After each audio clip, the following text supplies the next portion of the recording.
Here's the really big question. If just one of these is a true double die, then the premium value of this hunt has gone up over 3 figures. Number 1, hit the like. Number 2, please subscribe. Number 3, hit the bell. Hey everybody, today I'm trying to do the W challenge. What is that? The W challenge is where you try to find these guys right here, West Point quarters. Now these guys can go anywhere from 15 bucks to in the thousands. I'll break down some of the math for you, so right now you'll be able to see how easy they are to find. So here's the math. In 2018, 13.2 billion quarters were minted. You divide that by the 10 million West Point mint quarters, and you get 1,320. Now of course some of these have been picked off, so that's why if I do not find any West Point quarters after searching through 1,400 2019s, I will have failed the challenge. I'll also put up a little 2019 counter so you guys can follow along. Now right now is January 2020.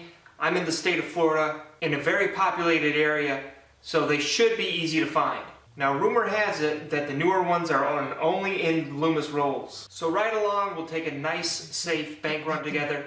Let's go.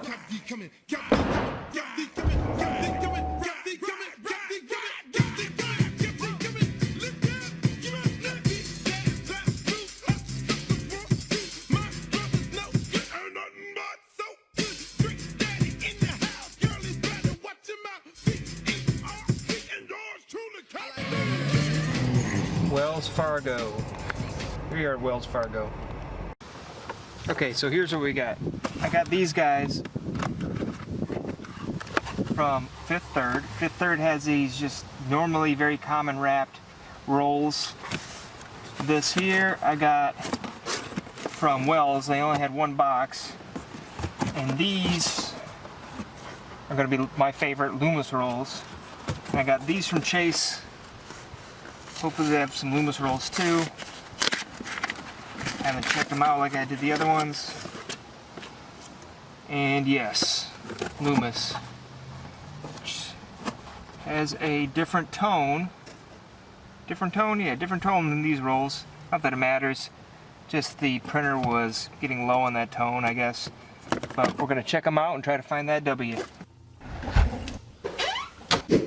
So besides the West Point quarter, I'm also going to try to find some of these guys on this list. So nothing on the ends first glance, but as a very ugly, very wise person once said, it's on the inside that counts. So let's take a look. Okay, very first roll, and I already found a double die. This is a 2013 Philly, Fort McHenry. Okay, so you can see some of the doubling right here, as well as right here, very strong, and right here.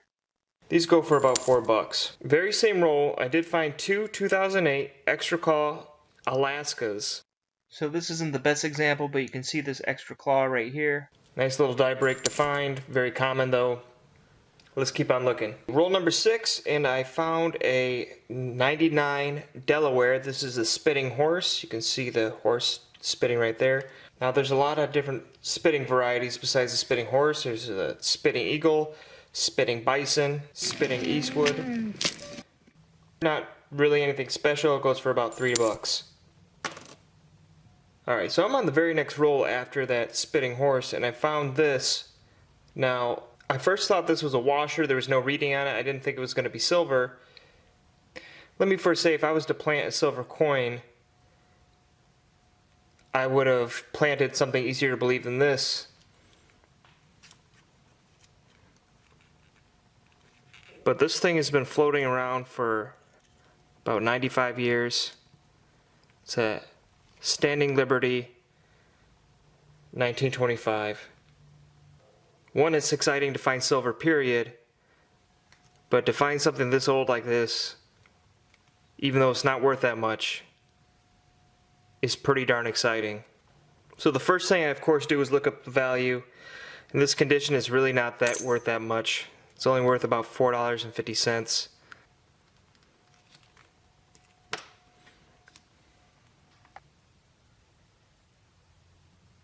So as you know, we live in a very mature society. So mature that this variety here is called the pooping horse variety.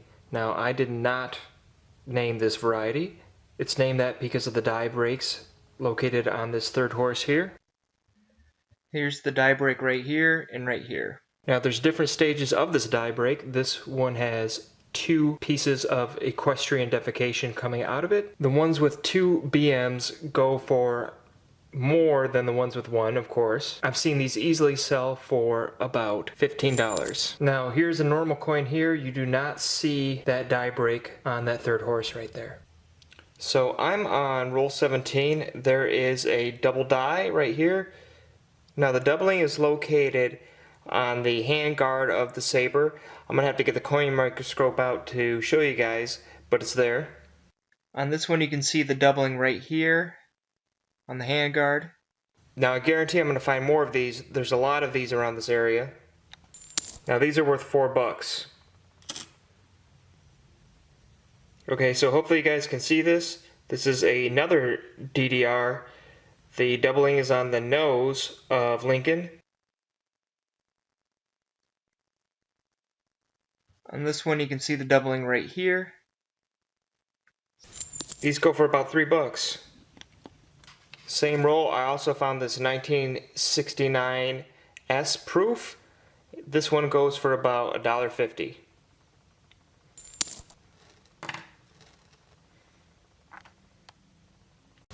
So here's a 1971 Denver. There is some doubling on the back.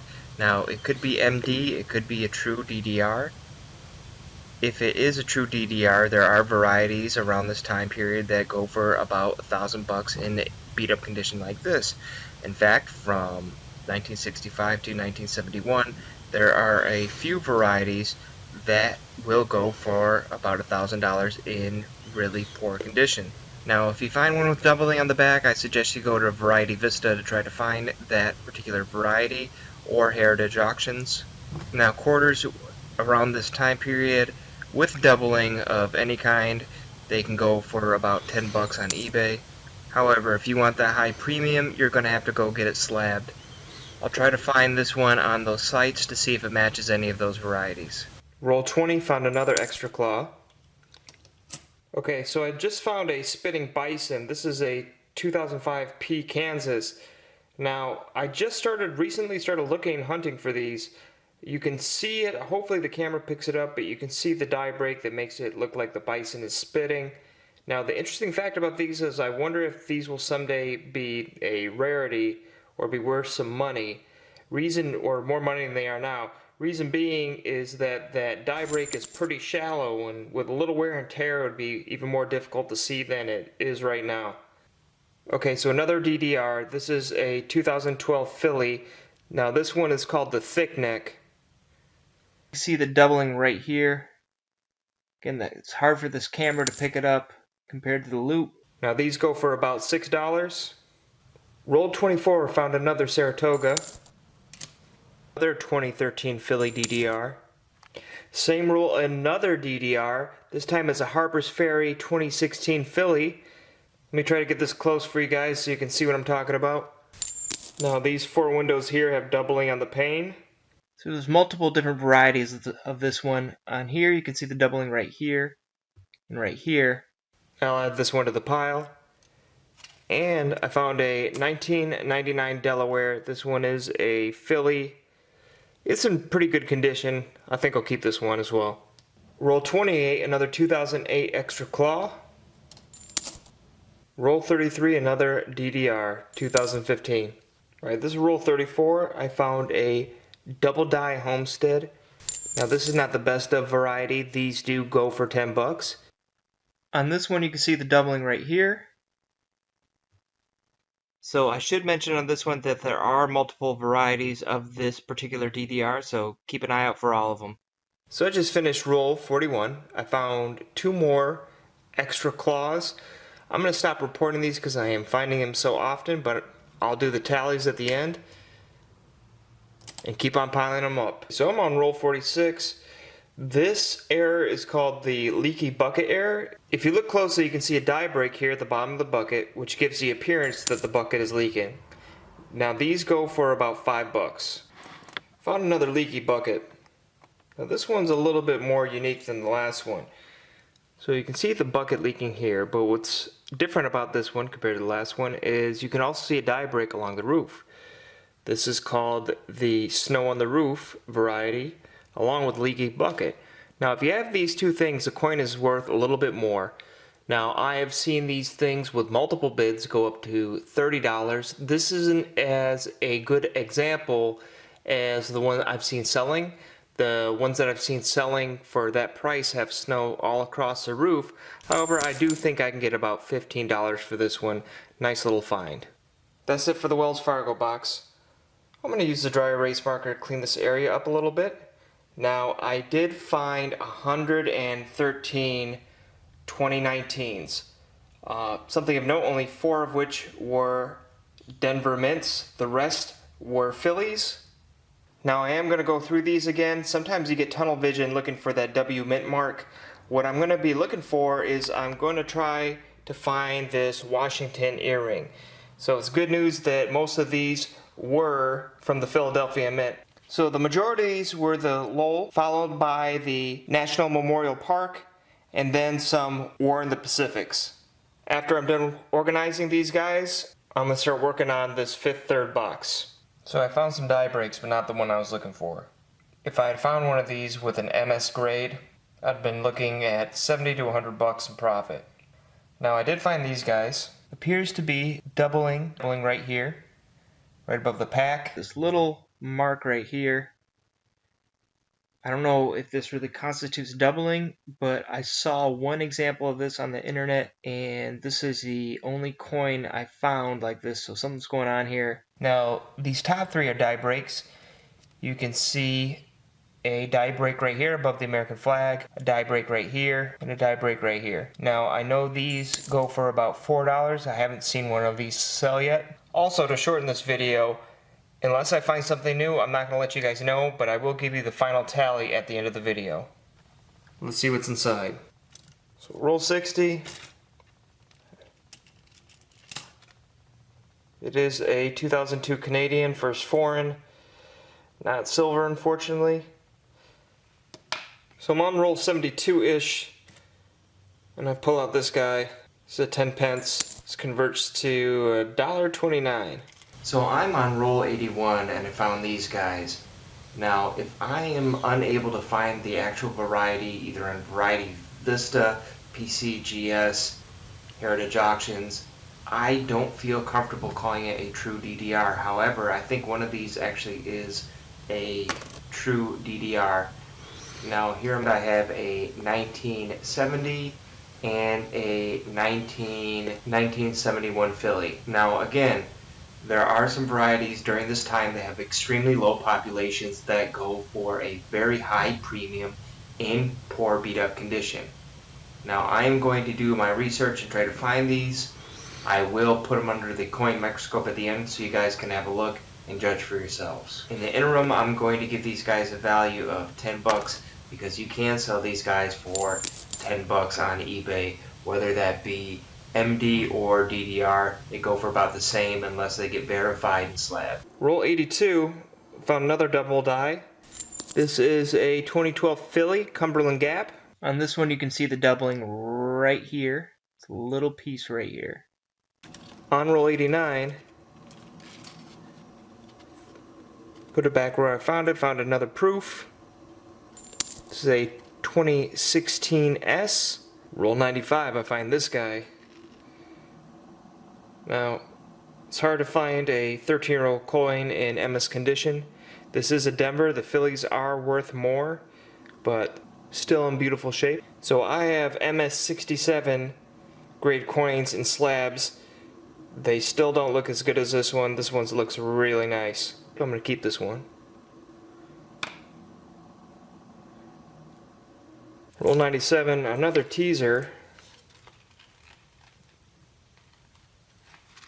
Not silver, but another 10 pence. Okay, that's it for this box. My final count was 170. That's total with both boxes.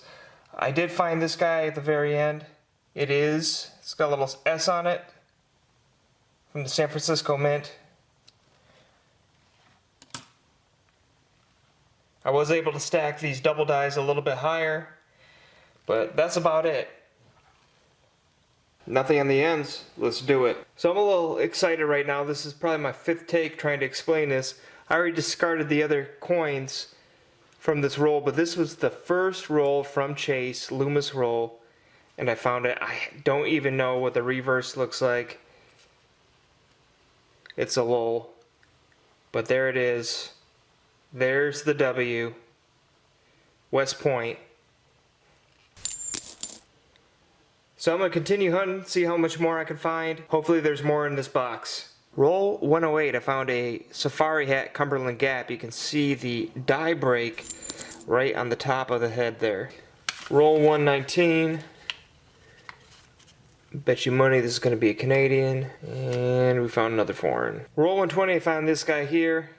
Now you can see this with the naked eye. This is the extra cactus. This is a die break that goes over the designer's initials. Now these are all across the board when it comes to price. I've seen them sell for $2. I've seen them sell for 20. They really hype them up on eBay, which bumps up the price. These ones aren't worth that much in my opinion, but this die break with the extra cactus over the date is worth about $100, and it is one of my favorite die breaks of all time. So right off the bat, I have a nice little surprise. It's a 1964 Silver Ender. So of course I have to check out this guy first. 1964. The other side is a 66.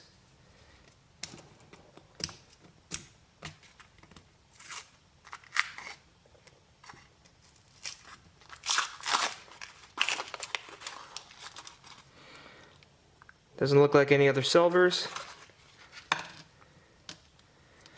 but I'll keep it. So look at what we have here. Now I'm guessing this is not going to be a 10 pence this time.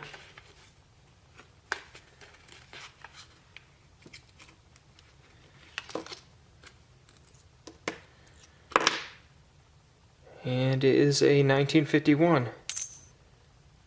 Looks like a Philly. So this is getting a little insane.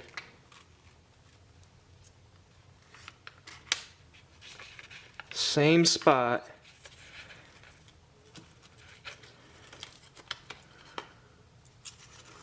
Let's see. 1959. Getting close to the end, I'm on roll 194. Found another proof. This time it's in 1998. So my final count at the very end was 271 2019s. Now I found this guy at the very end. It's a Spitting Eagle 1983P. I probably won't keep this one. It's in poor condition. I will keep these guys. Found that W. I was hoping to find another one, but I'm happy with one. Again, here's the really big question. If just one of these is a true double die, then the premium value of this hunt has gone up over 3 figures. So let me put some of these under the coin microscope so you can see, and we'll total up the final count. So this is the 1965, probably the worst example out of all of them. You can see the doubling right here, right here, right here on the A, here in the M, here again on the R, here on the A, here in the U. Here's a 1970. You can see the doubling right here. It's only in this location. Now here's a 1971 Denver. You see that on the S there. T, some on the R. It pops out a little bit right here too. I don't know if the camera's really giving you a good example. Now here's the 1971. So you can see the doubling right here on the S, here on the T.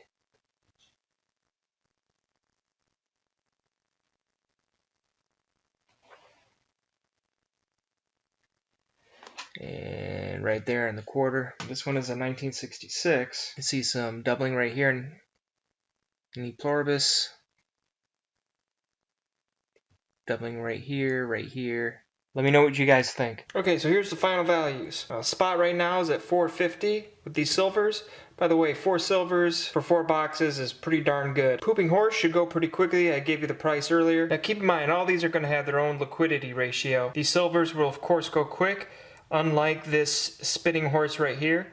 This spitting bison should go pretty quickly though. Now I found 12 extra claws. So instead of selling them individually, I would just sell them in a lot really quickly. The overall income might go down, but the time you save is priceless. So I have 2 leaky buckets with snow on the roof. Now here's some of my die breaks. I found 6 extra cactuses. I'd probably sell them in a lot at $1.50 a piece. 2 lulls with that die break right here. 1 Memorial Park and the Safari Hat Cumberland Gap. Of course, I found that West Point quarter. Those are going really quick right now for a pretty good price. Now look at all these DDRs.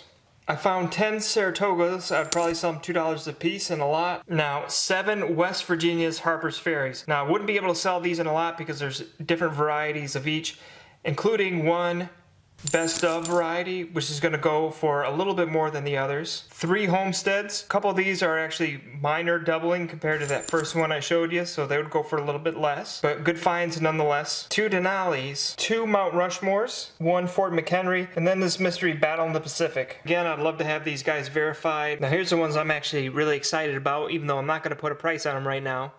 Now all these guys are in what I think are in mint state. I'm particularly excited about this Wyoming, which I was actually about to buy a slab for my own personal collection, and then I came across that. And then this 1977 Philly, which really looks amazing. I cannot believe I found a coin that old in that condition. I did keep this lull here because it has some interesting toning on it. Plus it was in excellent shape. Now there are sites that value these more than $1.50 a piece, but I just always use that as a rule of thumb for my proofs.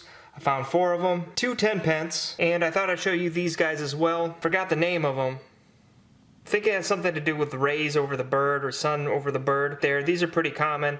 I just think it's a beautiful coin, so I usually keep the best one every hunt. Altogether, the total premium was $274. Not a bad hunt whatsoever, and it was a fun one too.